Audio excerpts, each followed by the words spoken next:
Fresh off the TV set into the podcast studio, late night edition of the On Friar podcast for the Night Owls.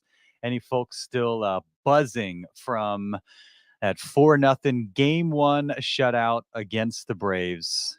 Michael King shoved Fernando Tatis Jr., blew the roof off the sucker, and just an electric start as the Padres return to the postseason in very, very impressive fashion, handling business the way I think we expected against a Braves team that has been through it these last couple days and shorthanded on top of that. So we will discuss flying solo tonight. Do have some sound from the club in case you didn't get a chance to hear what folks like Michael King, Mike Schilt, Fernando Tatis Jr., Jackson Merrill, Jerkson Profar, what some of those guys had to say about the win. We will hear from them. So excited to do it. We'll see how this one goes. Might be a quicker pod, but we'll just kind of play it by ear. But want to do this after every game. Some of them might be kind of late, depending on our TV responsibilities. But enjoy doing these after postseason games. Just the best time of year. And obviously a ton of excitement around it. And so I want to be part of that conversation. Excited to do so. So without further ado, let's get into it. The welcome music.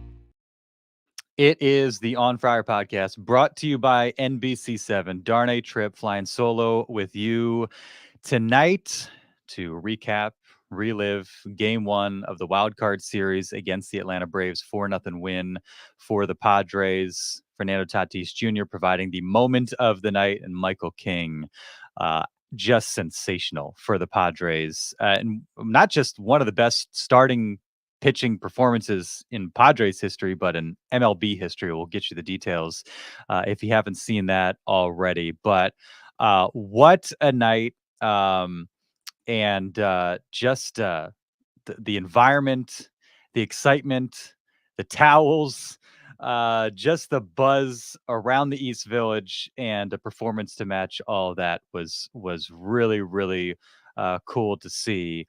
And now just one game away from the Dodgers in the NLDS.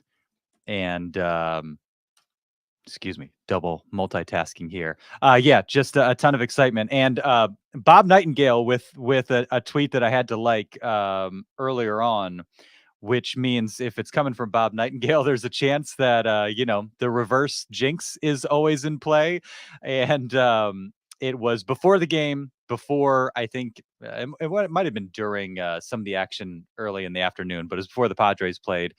Since the wild card series started in 2022, teams that won game one, a perfect 8-0, most of those series ending in 2 games. And the Padres will have a chance with Joe Musgrove on the hill to continue that trend, to make it 2 and done. Potentially a rest day Thursday, potentially a rest day Friday, and then it's on to LA for the NLDS. So that would be a perfect scenario. That's what's in front of them. That's the opportunity ahead. But we will discuss what went down tonight at Petco Park. Tim SD in the chat, Padres and fans, VAR Kings, vibes above replacement. Shout out to the Divine Sports Gospel fellas. Yeah, no doubt about it. The vibes were immaculate, as you'd expect. I believe it was 47,000 plus at Petco Park, and you felt every bit of it, and it was incredible. If you're watching, get in the chat. If we're hanging out, having a good time, you guys are getting involved. We'll probably go a little bit longer. Might be 15, 20 minutes. Just kind of depends on how things go. But always love hearing from you. And I'm sure a lot of you have a lot to say. After a night like this, want to hear about your experiences, just what you thought from just an incredible night. And a night that we've been waiting for. 2023 being the massive disappointment that it was to be back in this position. And playing baseball, playoff baseball, October baseball at Petco Park. We know what 2020 was like, and we obviously experienced it in 2022. Uh, game four, games 3 and 4 of the NLDS, and obviously against the Phillies as well, having home field advantage. But to be back here, Fernando Tatis Jr. playing playoff baseball in front of a packed house at Petco Park.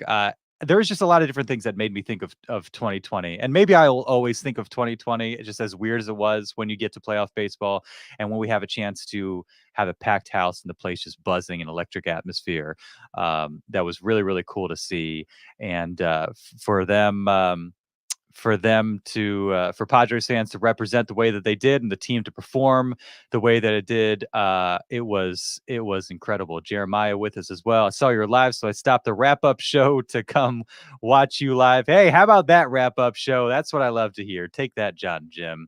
Had some great photos tonight. This was just an electric, incredible atmosphere, and it's what we expect. San Diego. I was walking out of Petco Park after the final out. Let's go Padres chance. It's like San Diego, baseball town, man. Baseball town. And they've just supported this club in an incredible fashion. Whether the team has deserved it or not over the last couple years, and they've earned it. They've earned it, and the symbiotic relationship between the two, like the passion of the fans, the excitement around this team, and the way this team has rewarded them in incredible fashion, just perfectly aligned this season. And it was awesome. It was awesome to behold. I was, in there before the game in the press box. They start the player announcements. The crowd was still a little bit sparse, but I think people they heard what was going on. I think started to rush back to their seats, and by the time that the Padres were being introduced, the place was full, and just I think it was Jason Adam. Was it Jason Adam? Might have been Michael King. One of the guys mentioned what was so cool was there was an ovation for everybody. It wasn't just the star players. It wasn't just Tatis, Machado, and that sort of thing. It was like staff members. It was guys that potentially will be coming off the bench through the series. Just so much excitement. Then the rally towels were out. It was cool seeing it during the day. It was cool seeing the team run out into the field in the first inning.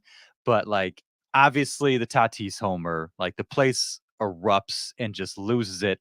Especially it's Fernando Tatis Jr. hitting a homer in the postseason, but the way he hit that homer was just wild.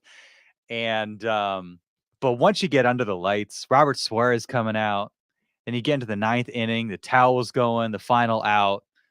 It just kept building. It kept building throughout the night, and it was just a wonderful, wonderful environment. Shout out to the Friar faithful, the real MVP. This is what the club had to say about the environment after tonight's shutout win. Really, really electric night. Electric scene, really loud. This place gets so loud, and they're just into it. And it's as loud a stadium as we're going to play in, and it's good to have it on our side. I'm really happy we had home field for the wild card because I think it's a really tough place to play as an opponent. Man, this crowd is unbelievable. I mentioned earlier, that's what I was waiting for, just the energy that people was going to bring, and San Diego definitely show up, and man, was just a feedback from the energy that they brought. Really, really. Yeah, he showed up in a big way. Padres showed up in a big way. I mean, there's so much to talk about. You just heard from Tatis. We'll continue with Tatis a little bit. What an opportunity for him. We talked about it a little bit just now on the TV side, and we'll hear from Jerks and Profar about it. And he kind of touches on just the perfect player for the perfect situation. And we've seen it throughout his career. The big moments, again, game 2 against the Cardinals in that wild card series when they were down early, and then he just ignites them, 2 home run performance. And you could talk about Manny as the captain, Jackson Merrill providing so much excitement, but does anybody kind of set it off the way that Fernando Tatis Jr. sets it off? The electricity that he provides to this team, the excitement factor, he's still kind of the pulse from that regard. And then to do it on the first pitch he sees from the press box view, I don't know if I've seen a more impressive home run than that one from Fernando Tatis Jr. because it just goes straight up. He hits it loud. It goes straight up. You're like, I think that's a homer. And then you're watching the outfielder and left just kind of like looking up, not going to the fence, not coming in to catch it. Like, oh yeah, that's gone. And it was very, very gone. And I think I, like many of you, didn't necessarily see it land, ended up landing in the upper deck. But an absolute nuke. Like the absolute definition of a nuke. That was it. And I looked it up out of curiosity. Launch angle of 39 degrees, exit velocity of 112. There had been one batted ball event this entire season with a launch angle of 39, exit velocity of 112. The other one went 388 feet for an out. This one went 415 feet, basically out of the building almost. That home run was different. And Fernando Tatis Jr. home runs tend to be different. And for him to announce his presence, announce his return on the postseason stage in that manner, unreal. Unreal. And just matches his vibe, matches what he's done for this team since he got here. Few players can light up the Friar faithful the way he does and get them on their feet. And he's sensational. He's a sensational talent. Yeah, very high and upper tank. You don't see homers like that.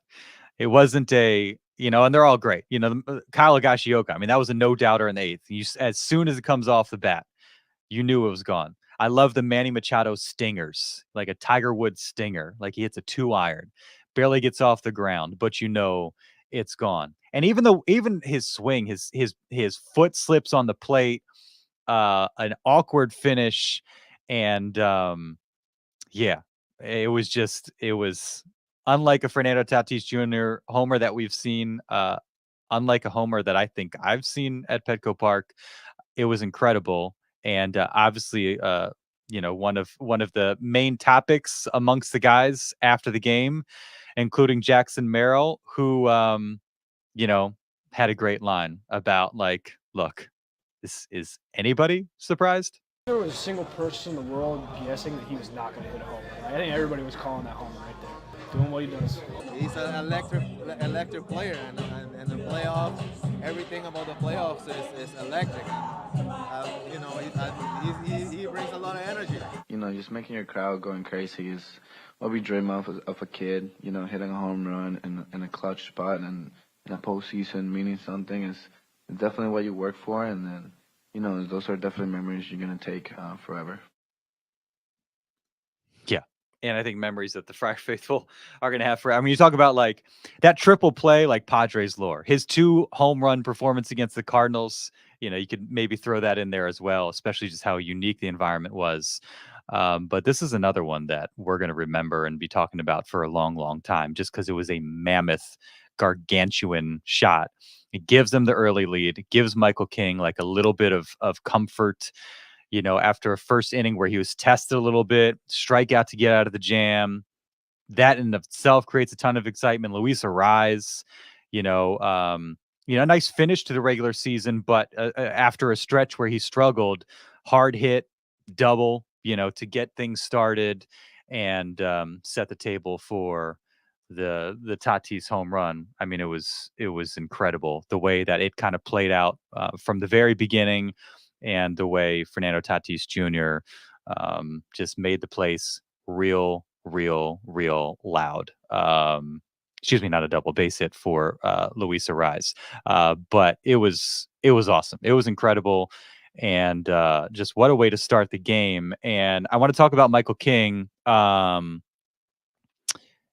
But Tatis was also asked about Peter Seidler, and I know this made the rounds a little bit on social media, but like a really, really cool answer from him, because like as we talk about Tatis back in the playoffs, you talk about the fact that he hasn't been here since 2020. His first time playing in a playoff game in front of a packed Petco Park crowd, and you think about everything he went through and the experiences after 2021 with the accident, the PED suspension that obviously kept him from being on the field in 2022, and comes back last season.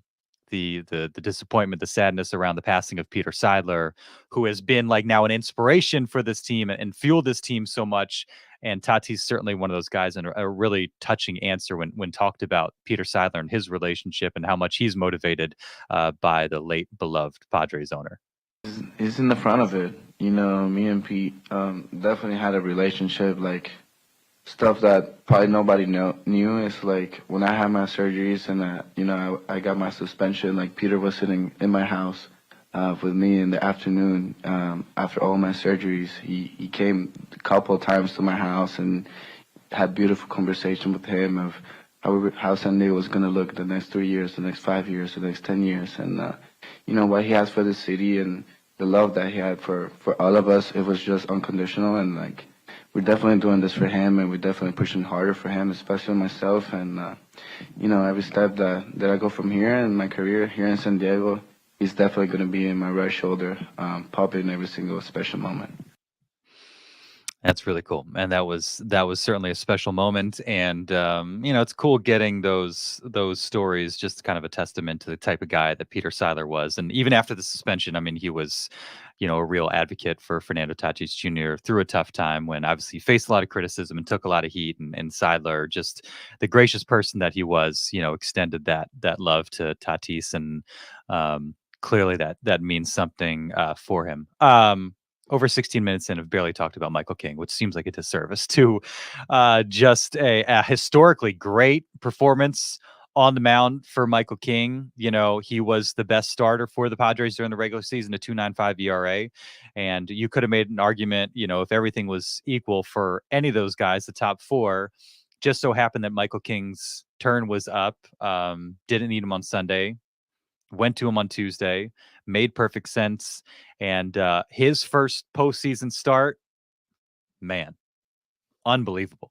And really from the very beginning, giving up a leadoff single to Michael Harris, couple strikeouts. Matt Olson gets on board, kind of a bloop to right. You're watching Tatis, you're thinking, oh, maybe he could have dove for that. But if it gets by, Harris is almost definitely scoring. And so probably smart of Tatis to hit the brakes, keep it in front of him. He's always got the threat now with his arm as well, with Harris going to third, and then putting his trust in Michael King. And he made good on that by striking out Jorge Soler. And, the first kind of like sigh of relief, roar from the crowd, seeing him get out of a 2-on jam the way that he did, breeze through the second, couple singles in the third, gets Matt Olson swinging to escape the third, starting to settle in. Travis d'Arnaud, the double to left, and then just another nasty strikeout on 3 pitches, the sweeper way out of the zone. And from that point forward, lights out. 10 straight, he retired to get through the 7th inning, and his stuff is just straight up filthy. I think he was through 6 on 80 pitches. What did he end up throwing? 89. I mean, shoot, could have gotten him through 8. I mean, he was, if it's during the regular season, you might think like it's a complete game waiting to happen. 7 innings, 5 hits, no walks, 12 strikeouts.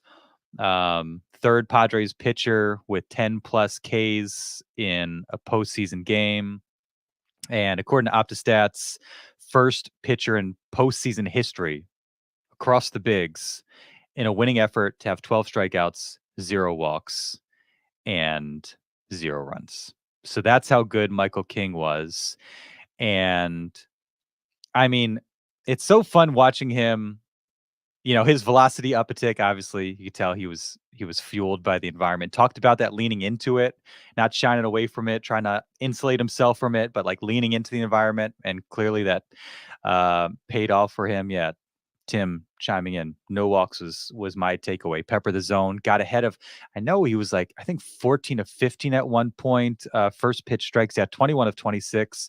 So he was getting ahead of counts, pounding the strike zone. And his stuff is so hard to square up. It's hard to see. Starts in the zone, dies way out.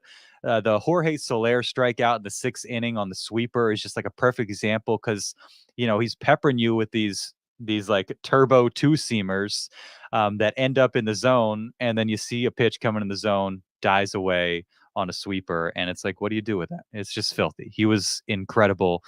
He was efficient. Again, no walks, huge, limited contact, soft contact to start that, allowed the Braves to threaten, but just unflappable in those moments, trusted his stuff, stayed in the zone, and, led to the type of performance that he did.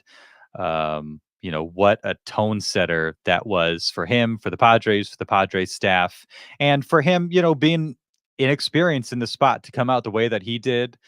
That's big time, given what could potentially be ahead now. You're thinking about facing the Dodgers potentially in Dodger Stadium. That's huge. That's huge from Michael King.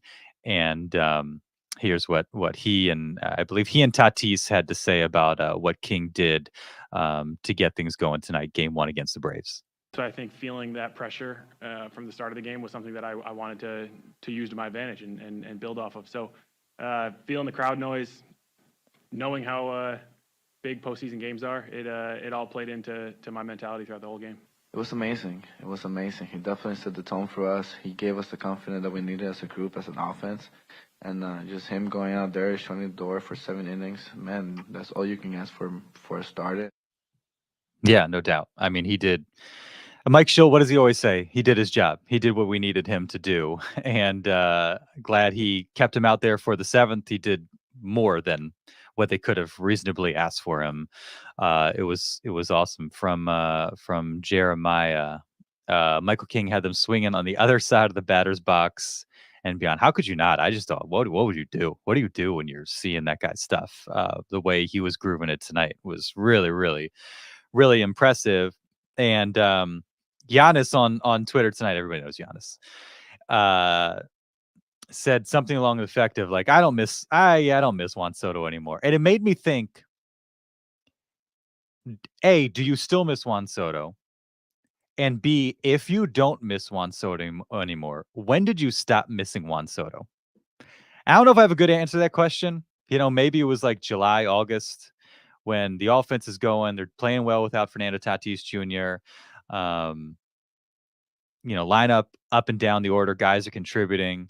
I do wonder when, the Friar faithful as a collective stopped missing Juan Soto, because the vibes around this team have been incredible. The clubhouse is so connected. Lineup has been great up and down, and you always use a guy like Juan Soto, but how much have they missed them to this point? I don't know. Jeremiah, unpopular opinion. I was happy when we traded Soto. I don't think anybody's mad about it now. And Tim chiming back in that King and Higgy were in the mix to show we got value from the Sosa trade, the Soto trade. And Higgy, of course, with the homer as well, to punctuate this one. 2 RBI performance, the sac fly as well. He had squared some balls up against the Dodgers too. 1 homer in September, 238 slug, maybe left some meat on the bone. I think it was the first game against the Dodgers. And of course, it's playoff baseball. And Kyle Glazer and I were talking about like who could be the guy that comes up out of nowhere like Trent Grisham did in 2022 and starts lighting it up. And we both kind of said Higgy, but a lot of people said Higgy. And a popular pick. We saw it in June, or starting in June, and good to see him do that. And obviously instrumental in terms of what Michael King did as well. And now they're up 1-0, best of 3 against the Braves. As Tim says, Java Joe going to push tomorrow. And who would you rather have in a situation like this? Like if you can take your pick, guys to have on a mound in a clinching game, or a game that you got to have one way or another, like Joe Musgrove. And King said it after the game, like, this was the goal. This was the objection. Take the first one, get Joe on the mound with a chance to close it out. At Petco Park, Awesome. Awesome. And be nice to get that extra day of rest too. Thursday ahead of Friday. Save Dylan Cease for game 1 against the Dodgers on Saturday. Man, that would set up. Everything seems to have just set up so well for the Padres, from clinching last Tuesday, clinching home field Friday, being able to cruise in, Mets and Braves having to beat up on one another. Like, things have broken really, really well for the Padres. Really, really well. And so it's they got a chance to continue that, but Max Fried going on the other side. So you got a stud going on the other side. I looked it up earlier today. 5 career starts against the Padres, 2.30 ERA. So nothing's a given. You're not facing AJ Smith Shawver like you are today. It's going to be a different ball game, but you trust the Padres against pretty much everybody, given what we've seen from them. Mark in the chat, I think Profar definitely helped in not missing Soto. Great redemption story for him, among many stories of the season for their team. There are a ton of stories. There are a ton of great storylines that you can point at, which has made this a really fun season. It's not just a couple of guys, which it felt like at points last season. It had to be Soto. It Tatis playing well for stretches. In this case, such a balanced effort. Obviously, Blake Snell winning Cy Young. Oh yeah, if they win tomorrow, do they start first game in LA? Well, Cease through was it Wednesday or Thursday? I think it was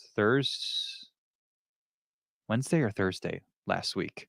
And then was on Friday. So that would be a long hiatus for Dylan Cease, given that he started more recently, or given that Darvish started more recently. I would imagine with Cease lined up for game 3, it would make sense to just have him pitch game 1 against the Dodgers. But there's other smarter people than me that are making those decisions. So we'll see how that goes. And hopefully they don't need to use Darvish at any point, and they can have him available potentially for game 1 if